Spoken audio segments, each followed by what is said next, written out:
सभी भाइयों को सत श्री अकाल, नमस्ते, राम राम, अस्सलाम वालेकुम। दोस्तों, आज की अपनी कहानी है छत्तीसगढ़ प्रदेश में एक अंबिकापुर जगह है। ये पूरी कहानी वहाँ की है। वहाँ पे एक लेडी थी, उसका स्टील का मीडियम वर्क का एक व्यापार था, कारोबार था और बहुत मीठा मीठा व्यापार चल रहा था उसका। तो वो अपने अखबार में इश्तहार निकलवाते हैं कि एक एम्प्लॉय की ज़रूरत है। तो उस कंपनी में आवेदन जमा करता है एक विजय नाम का लड़का, जो कि मध्य प्रदेश जिले का रहने वाला है, गांव का। तो वह आवेदन जब वहाँ पे करता है तो जो मालकिन होती है उसका छोटा मोटा इंटरव्यू लेती है और उसको अपने यहाँ जॉब पे रख लेती है। और वो लड़का बड़ी ही ईमानदारी से काम करता है। मालकिन इस चीज़ को देखा करती थी। इसमें सबसे ख़ास चीज़ जो है वो पॉइंट आप ध्यान रखिएगा, लड़के की उम्र 21 साल है और उस औरत की उम्र है 46 साल। वो औरत उसे देखा करती थी, वो बहुत लगन से मेहनत से काम किया करता था, ईमानदार बच्चा था, गरीब घर का था। मगर उसके आने से कंपनी दिन ब दिन ऊपर होती चली गई। उस लेडी को ऐसा लगा कि ये विजय जो है मेरे लिए बहुत लकी है, ये बहुत अच्छा लड़का है। इसके कदम जब से कंपनी में पड़े हैं, कंपनी हमारी दिन दोगुनी रात चौगुनी तरक्की करने लगी। एक दिन वो औरत एक बहुत बड़ा प्रोग्राम रखती है जिसमें कंपनी के सारे एम्प्लॉय, छोटे बड़े, वर्कर, नौकर, सब मैनेजर सब होते हैं और शहर के बड़े बड़े करोड़पति होते हैं। हर चीज़ का उसमें खाने पीने का इंतज़ाम होता है। सब जो जिसका दिल करे वो खाओ, वो पियो, सब करो। सब लोग एंजॉय करते हैं पार्टी। और वो उस पार्टी में खुल के नाम लेती है कि हमारी कंपनी को यहाँ तक पहुँचाने में सबसे बड़ा जो रोल है वो विजय का है। जब से विजय ने हमारी कंपनी ज्वाइन की है तब से हमारी कंपनी दिन दोगुनी रात चौगुनी तरक्की करने लगी है। अब वो गरीब बच्चा था, एक्सेप्ट कर लेता है, अंदर ही अंदर खुश भी होता है कि चलो कम से कम मेरी वजह से कुछ किसी को फायदा हो। अब समय धीरे धीरे गुजरता है, लोग बाग अपने अपने घरों पे जाने लगते हैं।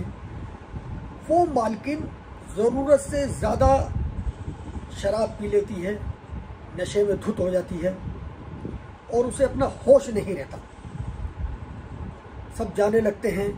अब वो मालकिन और वो विजय दो जने बचते हैं। वो विजय से कहती है, प्लीज़ आप मुझे घर तक छोड़ दीजिए। विजय कहता है कोई बात नहीं। कार में बिठालता है और साथ में लेके आता है घर पे। जब घर में उसे कमरे में लेके आता है तो उसकी तबीयत बिगड़ने लगती है, उस लेडी की, औरत की। तो उल्टी वगैरह होने लगती है उसको। तो विजय उसके कपड़े उपड़े चेंज कराता है, उसका मुंह हाथ धुलाता है, उसे लिटालता है। और जो लेडी होती है वो उससे कहती है तुम मत जाओ, तुम यहीं सो जाओ।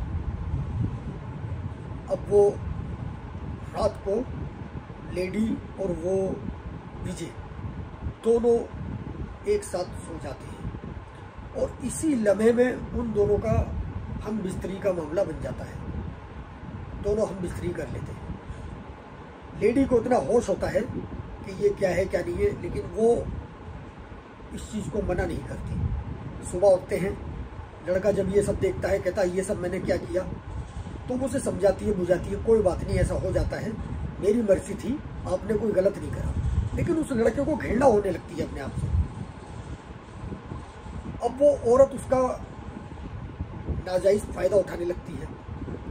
जब दिल करता है उसे बुला लेती है, उसके खर्चे उठाती थी, वो पैसे दिया करती थी, कपड़े लत्ते सब दिया करती थी, उसकी सैलरी भी डबल कर दी थी। जब वो दोनों साथ में चला करते थे, लोग बाग देखा करते थे कि ये दोनों माँ बेटे हैं। वो बेमेल जोड़ी जो थी ना, वो लड़के को खटका करती थी। कहीं भी आना जाना होता था, वो जिस अंदाज से हाथ पकड़ के चलती थी उसे बुरा लगता था। इस सारे काम को चलते चलते 4 साल गुजर गए। लड़का 21 साल का था, वो हो गया 25 साल का, और वो लेडी थी 46 साल की, वो हो गई 50 साल की। मतलब अंतर देखें आप उम्र का, पूरे आधे आधे का अंतर। उस लेडी ने पैसा कमाने के चक्कर में अपना जो कीमती समय था वो सब गवा दिया। शादी करने का जो समय था सिर्फ पैसा कमाने में लगी रही। उसे यही नहीं पता चला कि जिंदगी की जरूरत और भी कुछ है। इसीलिए सही समय पे शादी का होना बहुत जरूरी है, और जोड़ी का होना बहुत जरूरी है। जोड़ी देखभाल के बनानी चाहिए, क्योंकि बेमेल जोड़ी ज्यादा लंबे समय नहीं चलती है। अब जब 4 साल इस वाक्य को गुजर जाते हैं, उस लड़के के दोस्त जो होते हैं वो कहते हैं, यार ये तू क्या कर रहा है, तुझे शर्म नहीं आती? अपनी बाकी उम्र के साथ में घूमता फिरता है और ये सब काम करता है। उस लड़के को बुरा लगता है। फिर समय आ जाता है लॉकडाउन का। लॉकडाउन के बाद वो लेडीज से कहता है, औरत से, कि मैम मुझे मेरे घर वालों की याद आ रही है, मैं अपने गांव किशनपुर जाना चाहता हूँ, तो प्लीज मुझे जाने दिया जाए। तो मैडम जो है उसको कुछ पैसे देती है और उसका सारा इंतजाम करवाती है, और वो कहता है लगभग 1 हफ्ते में मैं अपने परिवार से मिलकर आ जाऊंगा। ये रवाना हो जाता है।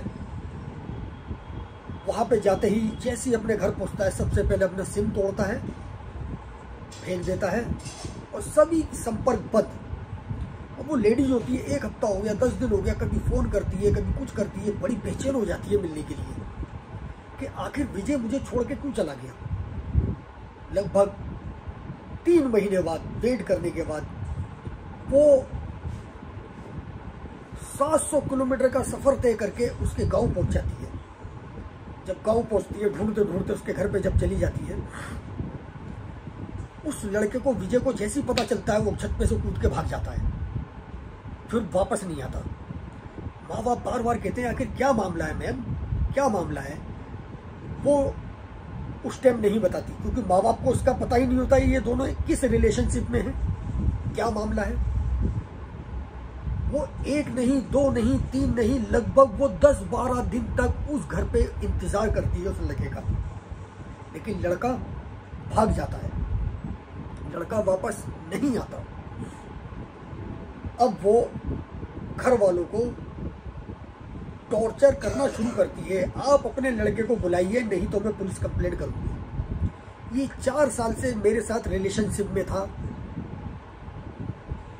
घर वाले कहते हैं, मैम आप अपनी उम्र देखिए और उस बच्चे की उम्र देखिए, जो भी हो मुझे नहीं पता, ये लड़का मुझे चाहिए, ये मेरे लिए बहुत लकी है। घर वाले कहते हैं, मैम चलो हम राजी भी हो जाएं, लेकिन आपका और इसका मेल क्या है, आपकी और इसकी शादी नहीं हो सकती।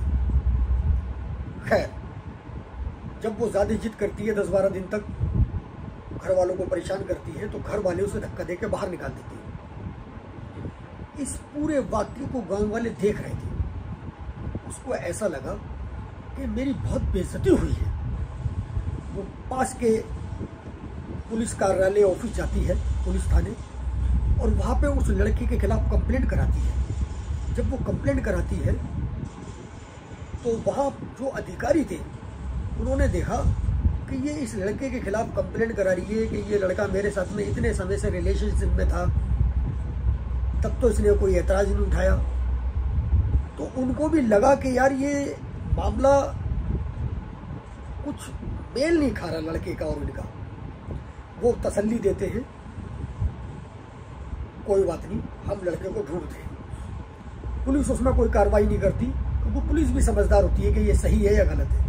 वो आला अधिकारियों से कह के उस पर कार्रवाई के लिए मतलब प्रेशर बनवाती है। खैर, पुलिस वाले जब हरकत में आते हैं, घर पे आते हैं, बातचीत करते हैं लड़के के माँ बाप से, वो समझ जाते हैं कि ये मामला जो है मतलब लड़के को परेशान करने वाला है। ये लड़की पैसे वाली है, औरत ये लड़के को परेशान कर रही है। वो औरत को तसल्ली देते हैं और तसल्ली देने के बाद उसको भेज देते हैं कि हम ठीक है कार्रवाई करेंगे लड़के के ऊपर। मगर वो पुलिस वाले समझ गए थे, इसलिए उन्होंने जहाँ तक जो कार्रवाई करनी थी उन्होंने अपना काम किया। वो लेडी वहाँ से अपने घर आ जाती है, लेकिन बहुत परेशान रहती है। तो ये जो बेमेल की जोड़ियाँ होती है ये ज़्यादा लंबे टाइम नहीं चलती, और ख़ास तौर से इस तरीके के रिश्ते। देखिए, मेरा मकसद किसी को परेशान करना या किसी को तकलीफ देना नहीं है। मैं अपने वीडियो के माध्यम से किसी सबको जागरूक कराना चाहता हूँ, मेरा मकसद ये है। तो प्लीज़ मेरे दोस्तों, सतर्क रहें, होशियार रहें, जागरूक रहें। अपने आसपास होने वाली सब घटनाओं से बिल्कुल इन पे पहली नज़र बना के रखें। मेरा वीडियो पसंद आया लाइक कीजिए, शेयर कीजिए, सब्सक्राइब कीजिए दोस्तों। जय हिंद दोस्तों।